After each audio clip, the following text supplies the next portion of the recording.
هي تشكل أكبر الشركات،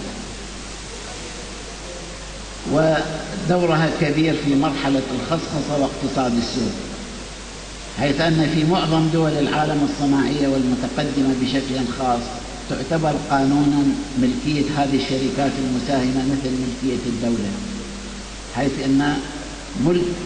إنها ملك للمجتمع، ملكية جماعية أي ملكية عامة، وإن هذه الشركات تقوم وتساعد وتساند الدولة في بعض مهامها تجاه الأمور الاقتصادية والاجتماعية، ومن خلال تطوير صناعتها وبحوثها الصناعية وحاجتها إلى توظيف خريجي الجامعات والمعاهد وامتصاص البطالة للوصول إلى الرخاء الاقتصادي للبلد.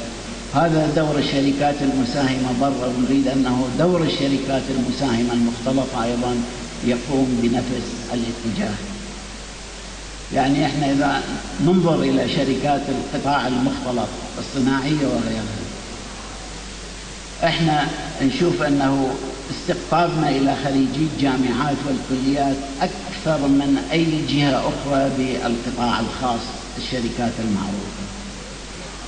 فهذا امتصاص لهذه الكوادر من الجامعات والمعاهد بالحقيقة هو يعني واجب وطني يحفظها داخل العراق، وما يخلي أنه العقول تهاجر خارج العراق.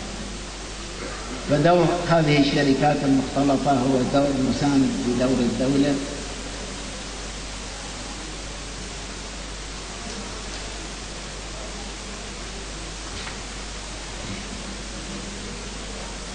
المزايا وأهداف إنشاء الشركات المختلطة أيضا يلعب دور في هذا المجال. فمزايا وأهداف إنشاء الشركات المختلطة: أولا بالحقيقة تشجع الاستثمار وإتاحة الفرصة لأكبر عدد من الأفراد ومنهم أصحاب الدخل المحدود من الاستثمار في عملية التنمية الاقتصادية، مما يعود بالنفع العام على المجتمع والدولة والفرد. اثنين، ضمان حسن استغلال واستثمار المشروع الصناعي بعيدا عن المصلحة الشخصية. ثلاثة، ضمان إيجاد منافسة عادلة مع مشاريع القطاعات الأخرى اللي هي القطاع العام والخاص، وحماية المستهلك من مخاطر الاحتكار وتردي النوعية. رابعا، ضمان إيجاد نوعية أفضل من السلع المنتجة في الشركات المساهمة المختلطة لوجود مصلحة عامة لعموم المساهمين في مراقبة ومتابعة أنشطة هذه الشركات من خلال مجالس الإدارة والهيئات العامة والرقابة المالية، وكلها تؤدي إلى الشفافية في العمل، وهذا ما نحتاجه اليوم. خامسا، تأمين استمرار العمالة خاصة خريجي الجامعات والمعاهد في مشاريع هذه الشركات، وبالتالي ديمومة الرزق للعاملين فيها، تراكم الخبرة وأثر ذلك على الإنتاج نوعا وكما. سادسا، تنشيط الدورة الإنتاجية من خلال عمليات الإنتاج الغزير والمنظم وتشغيل أكبر عدد من الأيدي العاملة والأفراد المتخصصين والعمال، وبالتالي تحسين ظروفهم المالية والمعاشية، ومن ثم رفع القدرة الشرائية لشرائح المجتمع هذه وتحقيق الرفاه الاقتصادي له. سابعا، نتيجة قيام المعامل والشركات وخطوط الإنتاج تقوم هذه الشركات بنقل وتوطين التكنولوجيا الحديثة، حيث تقوم الشركات بإنشاء معامل إنتاجية لمنتجاتها المختلفة، وبذلك وتوطينها في وخلق المنتجات المختلفة لبيد العامل الوطني. هذه بالحقيقة واحدة من أهم الأشياء اللي تنتج عن المشاريع الصناعية هو قضايا نقل التكنولوجيا. وبالحقيقة احنا استعرضنا الشفافية، ونجي على الهيكلية لشركات القطاع المختلطة اللي تنطيها شفافية. أعلى سلطة بالشركات هي الهيئة العامة، وهي مكونة من القطاع العام والقطاع الخاص. هذه بالحقيقة تأخذ من بينها أعداد أعضاء إلى مجالس الإدارات في الشركات، فيجي مجلس إدارة الشركة أيضا قطاع عام وقطاع خاص. في أحسن الأحوال يعني بالنسبة إذا كانت الملكية فوق 50% راح يكون عندنا 7 أشخاص في مجلس الإدارة، 3 يعينون من قبل الدولة و4 ينتخبون من الهيئة العامة، فأيضا قطاع خاص ومختلط يعين من قبل مجلس الإدارة. أقسام ومعامل الشركات بالحقيقة المدير المفوض يعينها، وقسم إدارة يعني مجلس الإدارة من يطلع إلى مستويات معينة. فهذه الهيكلية بالحقيقة هي لتوضيح لبعض الإخوان اللي يجوز قد تكون غريبة عليهم، هاي هي الشفافية بالنسبة للمختلط. يعني في مجالس الإدارة 7 أعضاء، إذا أكو قطاع خاص جيد ولو القطاع العام يصير ضده، فالمفروض هيكل القطاع الخاص هو اللي يمشي. وفعلا يعني خبرتي مع الشركات عندنا في مجال الإلكترونية، يعني أخذنا قرارات القطاع الخاص هو كان الرائد بها، يعني مو الدولة كانت معارضة بس مشينا بها. الآن نشوف المستفيدين والمنتجات مال هذه الشركات. بالحقيقة شركات القطاع المختلط هذه بنبوعها هي يعني كثيرة، فنختصرها في أولا السلع المعمرة، سلع يحتاجها الجمهور والمؤسسات الحكومية مثل الثلاجات والمنتجات والطباخات والتلفزيونات والبدلات الحاسبات السخانات الشمسية، ولو ما موجود هنا سخانات شمسية، مبردة هواء، وبرامجيات الإدارة الإلكترونية. هذه السلع المعمرة وهي أخذ. السلع الأخرى اللي تخص بالحقيقة الجماهير اللي المهنية، عندنا قضايا الأصباغ، قضايا الأسلاك مال اللحام، الكاشي، أبواب أو أنابيب، يعني هذه كلها أيضا موجودة بالمنتجات وتقدرون تشوفوها قسم منها هنا.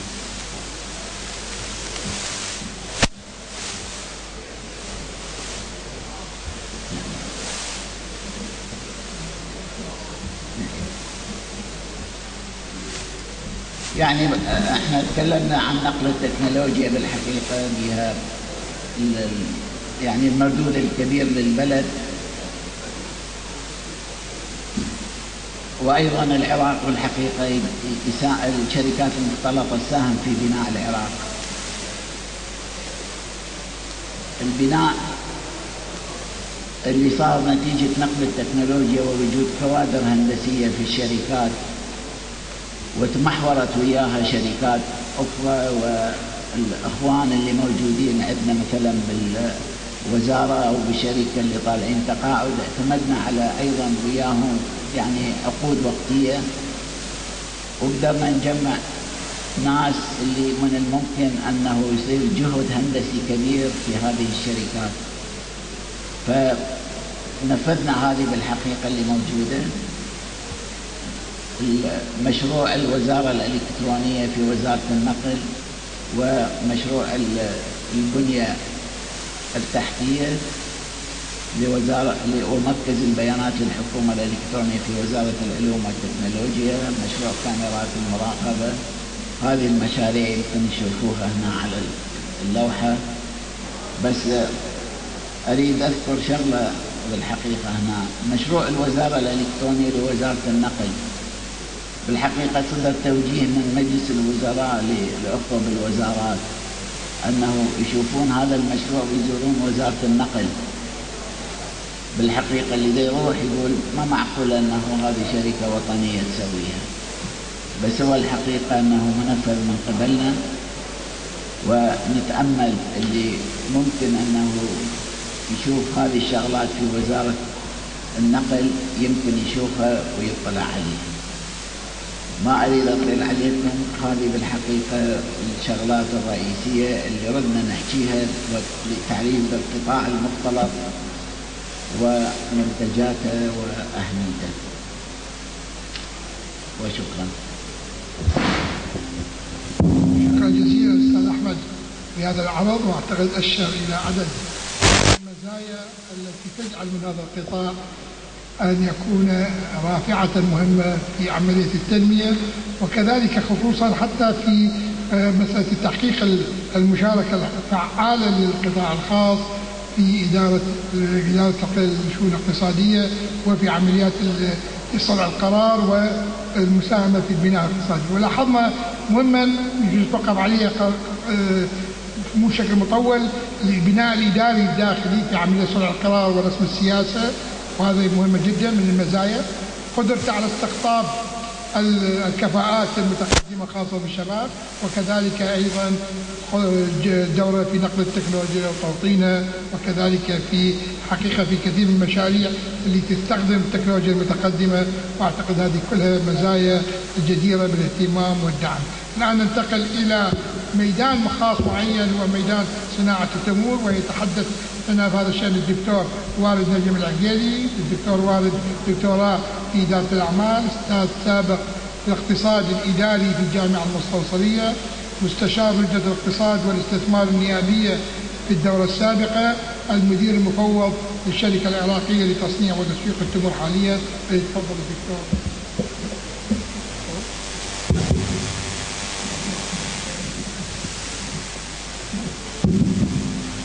السيدات والسادة الحضور الكرام، السلام عليكم ورحمة الله وبركاته. قبل البدء باستعراض الورقة المعنونة تنمية قطاع التمور في العراق، المشاكل والحلول، لابد من التنويه عن الشركة العراقية لتصنيع وتسويق التمور المختلطة. هذه الشركة تم تأسيسها عام 1989 محل التمور العراقية، الجهة الحكومية المسؤولة عن قطاع التمور منذ بداية تأسيس الحكومة العراقية في العشرينات من القرن الماضي. الشركة تابعة قطاعيا إلى وزارة التجارة، ولكنها تعمل تصنيع علاقة بالصناعة، وأيضا تتعامل مع مادة الزراعية علاقتها بالزراعة. تتكون من مقر و5 فروع في المحافظات: بغداد، بابل، كربلاء، البصرة، ديالى، وأكثر من في مختلف محافظات العراق. الشركة من كبرى شركات القطاع المختلط، ولكنها أيضا من أكثر شركات القطاع المختلط مشاكل، كما هي المشاكل التي يعاني منها مجمل قطاع الإنتاج المحلي في العراق. الورقة تتكون من مقدمة و4 محاور. المقدمة تتضمن بعض المعلومات الأساسية، هي معلومات معروفة ولكن من باب التذكير، أن التمور العراقية هي منتوج محلي 100%، لا توجد فيه مواد أولية مستوردة ولا توجد فيه، بشكل عام هي 100% منتوج محلي. هي سلعة غذائية مهمة للأمن الغذائي. قطاع التمور قادر على خلق فرص عمل إضافية عديدة، هو مصدر للتشغيل. الآن مساهمة التمور العراقية في الناتج المحلي الإجمالي هي 500 مليار دينار. هي مساهمة متواضعة، لأنه كما تلاحظون من الصفحة الأولى في الورقة أن أغلب التمور العراقية تذهب أما للتصدير كمواد خام أو تذهب للتمور العلفية، فهذه السوقين يتسمان بانخفاض الأسعار وبالتالي انخفاض المردود حتى دون الكلفة، مما دعا أكثر قسم من المزارعين إلى إهمال النخيل. حاليا من 20 مليون نخلة لدينا في العراق 11 مليون نخلة فقط منتجة حسب إحصائيات موسم 2014، أي أن نسبة الإنتاج في حدود 55 إلى 60% فقط من مجموع النخيل. حتى الإنتاجية ضعيفة، لا تتعدى 50 كيلو للنخلة الواحدة. وهذه كلها مؤشرات خطيرة لما يعانيه قطاع التمور، قطاع النخيل بشكل عام، من مشاكل. هذه المشاكل هي حقيقة مشاكل ليست باليسيرة. احنا عندنا مجموعتين من المشاكل، مجموعة لوجستية ومجموعة تشغيلية. اللوجستية من أهمها لا يوجد لدينا في العراق خزن مبرد. في الشركة طاقة الخزن اللي عندنا 300 ألف طن، تعادل ما يكفي لنصف إنتاج العراق الحالي، لكن خزن عادي، خزن قديم، مباني قديمة لا توفر فيها الشروط الحديثة. أما الخزن المبرد في العراق فهو 5000 طن، بينما احنا نحتاج إلى 10 أضعاف هذا الرقم حتى نحول عمل التمور من عمل موسمي إلى عمل دائمي. لا يزال التمور قطاع موسمي. إضافة إلى هذه المشكلة الأخرى، لا توجد لدينا معامل حديثة، لأن هذه أيضا مرتبطة بالعمل الموسمي. ماكو مستثمر يفكر بشراء معدات حديثة في معامل متطورة هو ينتج، لأنه ماكو مخازن مبردة، وإذا استثمر بالمخازن المبردة راح يجي على النقاط اللي تعيقها. ثلاثة، مشكلة أساسية عندنا في البناء اللوجستي للمشاكل، انه احنا مزارعنا العراقيه لم تعد تواكب العصر. مزارعنا لا زالت تعتمد على العامل البشري صاعد النخل، لا تتيح استخدام المكننه، لا يوجد تطور في انشاء المزارع. نحن نحتاج، واصبحت متداخله مع السكن،